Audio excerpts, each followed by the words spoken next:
E eu vejo nas minhas mentorias, hoje eu tenho mais de 200 pequenos e médios empreendedores, que muita gente não entende a diferença. Por mais que pareça óbvio, essas palavras confundem bastante. E quais são as palavras? Para quem está aqui, que pegou o título V de venda, F de faturamento, R de receita, L de lucro, C de caixa. É muito fácil as pessoas falarem de venda. Ah, eu quero vender, eu quero vender, eu quero vender. O segredo é vender. Vender é que mantém a empresa. O departamento de venda é o mais importante da empresa. E, na verdade, eu fico muito assustado quando eu escuto isso. E eu vou explicar por quê. Talvez vocês se assustem, mas eu já vi muita empresa quebrar por excesso de venda. Exatamente. Eu já vi muita empresa quebrar por excesso de venda. Por quê? O que se entende de venda? Ir no seu cliente, falar com ele e ele falar, ok, vou comprar. Gente, presta bem atenção, eu vou explicar um exemplo do meu mercado, que eu toquei em empresa durante 14 anos e vocês vão entender. O que era uma venda? Uma venda era conseguir que um cirurgião botasse um pedido do nosso material. Beleza, a gente pegava esse pedido e enviava para o plano de saúde. O plano de saúde aprovava.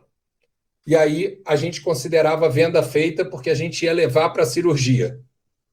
Ok, mas o que essa venda me traz a não ser uma felicidade rápida? Por que isso? Eu tinha que ir na cirurgia, entregar o material que ia ser usado no paciente, pegar a folha de sala, voltar, fazer uma solicitação de faturamento, para aí sim eu ter ou não a aprovação do faturamento para eu poder emitir a nota. Então vamos lá, vocês já começaram a entender que se eu vendesse demais e não faturasse nada, minha empresa quebraria, porque ela ia gastar estoque e nem emitir nota eu ia conseguir. Felipe, emitir nota não quer dizer muita coisa. Não, não quer dizer muita coisa, mas quando você emite, você pode pelo menos tentar negociar no banco, alguma coisa assim. Então, o ato da venda era o ato do médico pedir, o convênio aprovar e a gente fazer a cirurgia. O ato do faturamento já era uma coisa totalmente diferente. A gente tinha que ter aprovação, a gente tinha que ter a folha de sala para poder bater e precisava, pasme, que o cliente aceitasse a nossa nota fiscal.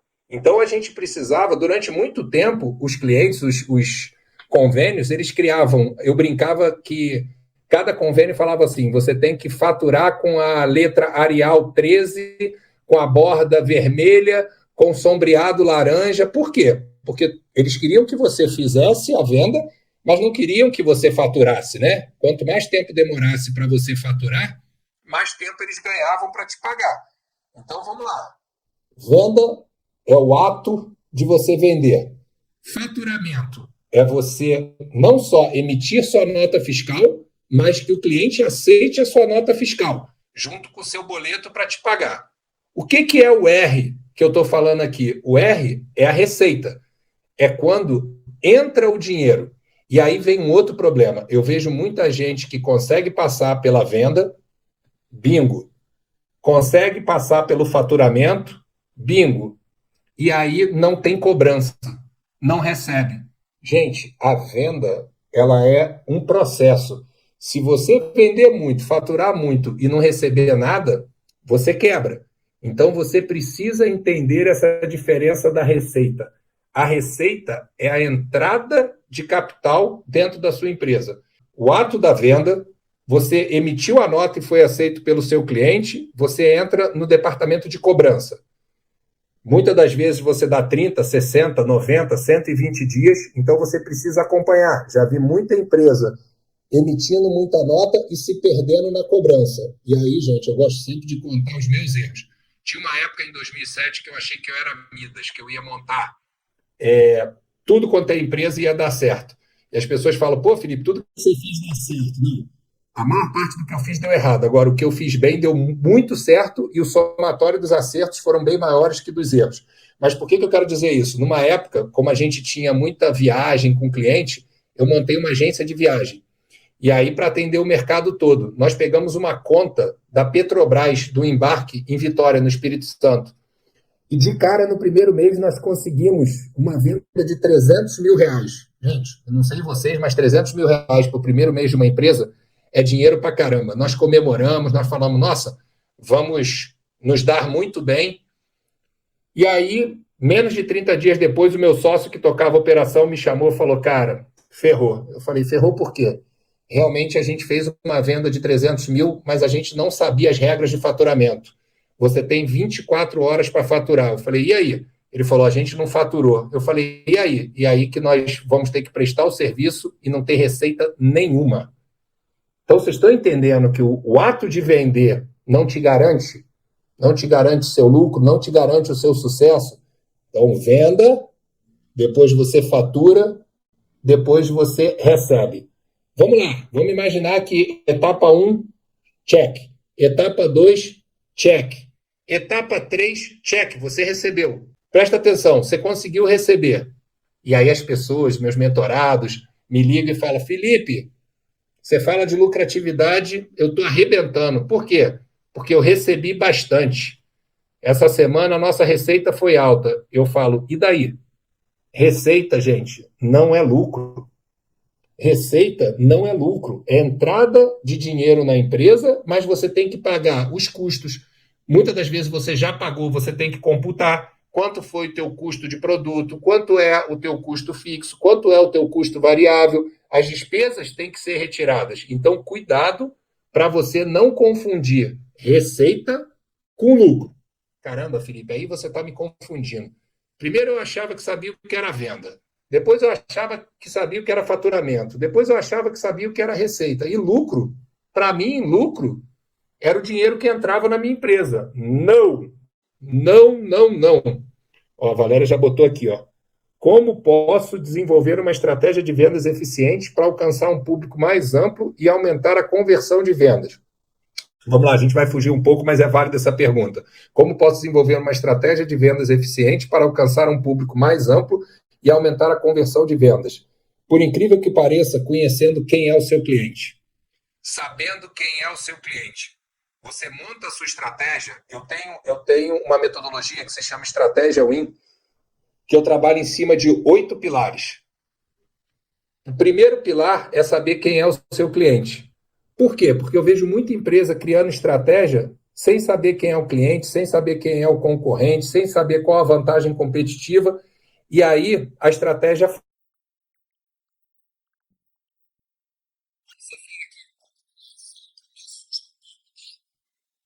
diria que vender para mais cliente, tudo bem. Público mais amplo é um erro muito comum. É você tentar vender para todo mundo. Você vender para quem não é o seu cliente ideal, das duas, uma. Ou ele vai reclamar, ou ele vai pedir desconto. Então, cuidado com essa venda para um público mais amplo. Eu adoro quando a pessoa fala: nossa, eu sou especialista em vender para donos de loja no bairro tal, de produtos de comida para pessoas de 15 a 25 anos do sexo masculino, porque você está entendendo para quem realmente é o seu produto. E aí, quando você entende para quem é o seu produto, é que a mágica ocorre. E o lucro, na verdade, ele é o que sobra. O que sobra da sua receita menos as suas despesas é considerado lucro. E aí vem a coisa mais doida. A pessoa fala: ah, isso é muito simples.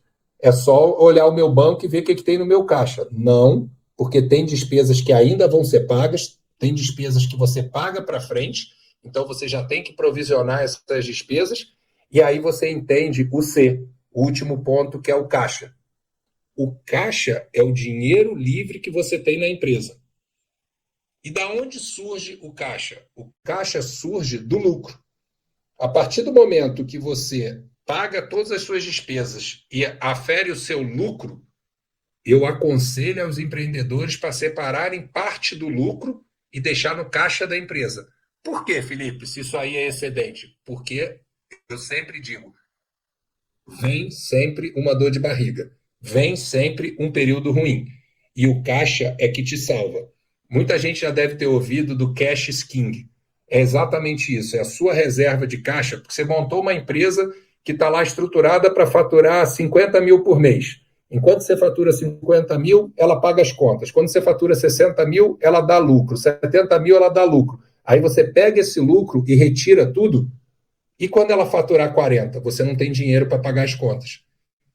Então, gente, eu sei que pode parecer óbvio, mas poucas pessoas entendem a diferença desses 5 pontos. Muita gente fala para mim, fui lá, fiz a venda, vou comemorar. Eu falo, não, não. Entendeu? Você primeiro precisa faturar, você primeiro precisa receber, você primeiro precisa ver a sua lucratividade, porque não adianta nada. Muita gente fala para mim, Felipe, tem um negócio aqui maravilhoso para você investir. Aí eu falo, por que ele é maravilhoso? Ah, porque ele fatura 1 milhão por mês. Eu falo, cara, você não me falou nada nessa frase. O negócio que fatura 1 milhão por mês e gasta 1 milhão e 10, cara, eu não quero nem dado. Se você quiser me dar, se você quiser me pagar, vai ter que me pagar muito caro para eu ficar com esse negócio. E só para quem é novo aqui, pô, Felipe, você fala de céu, como empreender lucrando, você fala de um estratégico, você fala de um infinito e agora você fala de estratégia win. Estratégia win é a metodologia que eu desenvolvi depois de 3 anos na Harvard Business School, apliquei na minha empresa e já apliquei em mais de 200 empresas. Então, estratégia win é uma metodologia. O céu é um produto de treinamento gravado online. Tá? É o produto de entrada que a gente tem depois do e-book. O estratégico já é uma mentoria de 2 meses. E o infinito é uma mentoria de 6 meses. Boa, boa. Isso é uma coisa bem interessante, porque eu sempre digo o seguinte, gente, a foto ela é bonita, mas o filme do empreendedor ele é duro. O que eu quero dizer com isso? Quando o pessoal vê lá que eu vendi a minha empresa para uma multinacional listada na Bolsa Americana Nasdaq, tal, todo mundo fala, putz, que bacana. Essa é a foto. Olha o filme. Olha 2009 que a gente quase quebrou. Olha 2009 que foi um ano inteiro de prejuízo. Cheguei a ter prejuízo de 700 mil num mês. Então, o filme, ele é bem duro. Por que eu estou falando isso, Valéria? Hoje, eu falar para você que eu tenho uma taxa alta de reinvestimento é porque, primeiro, eu tenho um negócio que eu vendo meu capital intelectual, então a minha margem é muito alta. Só que o que eu mais tenho escutado é pessoas olhar meu negócio, entrar no meu escritório lá nos Estados Unidos e falar assim, pô, eu quero ser mentor. Isso dá muito dinheiro. E eu faço a seguinte pergunta: sim, dá muito dinheiro para quem pode ficar 3 anos sem ganhar nada. E aí a pessoa fala, ué, mas como assim? Você vai querer dizer para mim que você não está ganhando nada? Não, eu vou querer dizer que hoje eu ganho muito, mas foram 3 anos reinvestindo, e a minha equipe está aqui, não me deixa mentir, reinvestindo 100% da receita. A minha receita inicial dos 3 primeiros anos, eu não saquei um centavo. Eu queria crescer a minha equipe, crescer meu time, crescer minha estrutura, melhorar a minha entrega. E aí, hoje eu dizer para você que eu reinvisto provavelmente 40%, há 2 anos atrás eu investia 100%. Tá? Então, não se prenda muito sobre percentual, se prenda na sua estratégia. Qual a sua estratégia? Por que que... E aí muita gente fala assim, ah, Felipe, agora você vai querer dar ditadinho e falar que mentoria é ruim? Não, não vou falar que mentoria é ruim. Eu acho que todo mundo pode ser mentor, mas ser mentor é para poucos. Por quê? Porque depende muito de você ter tido sucesso na sua jornada, de você ter fluxo de caixa para segurar, fôlego financeiro para segurar. Ricardo, sim, essa é a ordem natural. É claro que, por exemplo, aquele tipo de venda que eu tinha na minha empresa da área de saúde, que é vender, entregar e depois pedir autorização para faturar, é raro, tá? Na maior parte das vezes, se você faz a venda de uma. Acabei de comprar, toda vez que eu venho aqui, eu compro uma camisa polo da Ricardo Almeida, que é um modelo novo deles, que custa R$ 1.040. É caro, né? Mas é o único que não encolhe lá na máquina de secar dos Estados Unidos. E o pessoal já brinca comigo, porque eles sempre tentam me vender 2, 3, eu falo, não, é muito caro. Ah, mas você já tem algumas, eu sei. Falei, toda vez que eu venho aqui, eu compro mais uma. Só que o que eu fiz? Eu comprei a camisa, ele já emitiu a nota. Então, na maior parte das vezes é assim, mas eu queria deixar claro que nem sempre é. Tá? Nem sempre, muitas das vezes você faz a venda e tem que pedir autorização de faturamento. Então, a ordem é a venda, Ricardo, depois faturar, tomara que no seu mercado seja imediato, né? Você já fatura imediato, você não tem o problema que eu tinha aqui, é surreal, né? O seu cliente, depois de entregue o produto, tem que te dar autorização para você faturar, e era isso que eu passava. Depois, receita, entendeu? A receita não vai vir antes da venda, e muito provavelmente não vai vir antes do faturamento. Então, número 1, venda, número 2, faturamento, número 3, receita. Depois da receita que você calcula o seu lucro. Tá? O lucro vem depois da receita e o lucro não é a receita. O lucro você tem que provisionar todos os custos que você tem naquela venda. Alguns deles você já pagou, outros você ainda vai pagar. Então, quarto ponto, lucro. E o caixa, eu botei aqui como quinto ponto, mas o caixa é eterno. Eu defendo que, mais uma vez, cash is king. O caixa é o rei. Não se deslumbre, primeiro, querendo sacar a receita da sua empresa, que ela não é lucro. Segundo, achando que você pode sacar todo o lucro. Deixe reserva de caixa. Ah, Felipe, você é muito pessimista. Não sou, não. Eu tenho um lema que é looking for the best, but expecting the worst. O que é isso? Eu realmente acredito que as coisas boas acontecem para mim. Mas eu não sou tolinho de achar que coisas ruins não vão acontecer. E às vezes eu falo isso para as pessoas, pô, você está me desejando mal. Não estou desejando mal. Meu pai fala uma coisa, desde que a gente era pequeno, que é o seguinte: não há bem, não há mal que sempre dure. Não, como é que é? Não há bem que sempre dure e não há mal que nunca acabe. O que ele quer dizer com isso? Cara, quando a gente ia tomar injeção e chorava, ele falava: olha, não há mal que nunca acabe. Daqui a 10 minutos você vai estar sorrindo e vai ter esquecido a injeção. Mas também cuidado. Cuidado que o bem, ele não é eterno. E a vida, principalmente do empreendedor, é uma senoide. O que você tem que fazer? Você tem que maximizar os momentos positivos. Agora, acabar com os momentos negativos, eu seria muito leviano se eu dissesse assim: ah, não, vem para a minha mentoria que você não vai ter problema na sua empresa. Mentira, gente. Principalmente porque tem coisas que a gente não domina. Começa a mentoria dessa semana quando eles falaram: eu acho que o nosso mercado vai ser disruptado. Tem outro mentorado que falou: cara, eu acho que a tecnologia vai acabar com o meu mercado.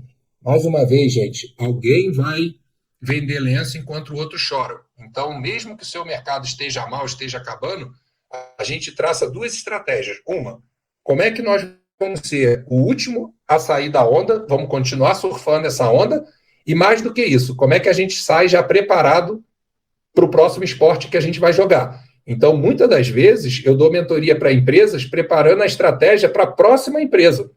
Porque, para mim, eu sei que o que é importante, o como é importante, o quando é importante, mas o que vale para mim é o com quem. Então, o que me importa é quem é você, qual é o seu conhecimento, o seu mercado, o seu produto, ele é secundário para mim. Como assim, Felipe? Se você é um cara que tem um conhecimento e o seu mercado vai acabar, nós vamos achar outra coisa que o seu conhecimento resolve. Deixa eu ver aqui, a Silvia botou. Qual a importância da fidelização de clientes para o aumento da receita de uma empresa? Muito importante. E aí vocês, quem não viu, depois volta no meu stories de hoje, que eu gravei agora há pouco. Eu tenho essa mentoria de 6 meses. Claro que eu gosto muito quando entra um cliente novo. Mas eu digo o seguinte, eu gosto muito mais quando um cliente antigo renova, que a gente chama de LTV, Lifetime Value. Você vender de novo para um cliente é muito menos difícil do que você achar um cliente novo. Outra coisa, não existe melhor prova de que você entregou um bom serviço e um bom produto do que aquele cliente abrir a carteira de novo para você. Presta atenção nisso, gente. O dinheiro, ele é um agente transformador. Muita gente fala assim: ah, poxa, obrigado, eu queria muito tomar um café contigo, eu queria muito. E durante muito tempo eu tomei muitos cafés, só que hoje, desculpa, hoje o meu tempo é voltado para os meus mentorados. Ah, Felipe, você só faz coisa para quem te paga? Não, eu estou aqui de graça. Eu estou aqui no YouTube, no Facebook, no LinkedIn, no Instagram, de graça. Então eu falo para as pessoas o seguinte: se você hoje não pode pagar um dos meus programas, e muita gente, principalmente quando eu faço lançamento, que eu mais recebo é assim: poxa, Felipe, você podia me dar de graça o seu programa? Eu falo: ué, por que eu deveria? Ah, porque eu não tenho dinheiro para pagar. Eu falei: ok, você não tem dinheiro para pagar. Você está em todas as minhas lives gratuitas? Você coloca a pergunta. Eu abro caixa de pergunta praticamente toda semana. Você coloca a pergunta? Ah, não, não coloco. Eu falo: então faz o seguinte, eu não vou te dar de graça. Eu vou agora no meu stories, vou abrir uma caixa de pergunta. Coloca 200 perguntas lá, faz a minha vida miserável, me dá um trabalho danado, porque lá eu não cobro nada. Então é muito engraçado. O que eu já percebi disso, gente? Desculpa quem ficar ofendido, mas eu estou aqui para mudar a mentalidade de vocês. Eu não posso ser muleta para ninguém. O que essa pessoa, quando eu lanço um produto novo que me pede de graça, ela quer? Ela quer me culpar pelo momento ou pelo lugar que ela está. E eu seria muito desleal com ela se eu pegasse para mim essa culpa.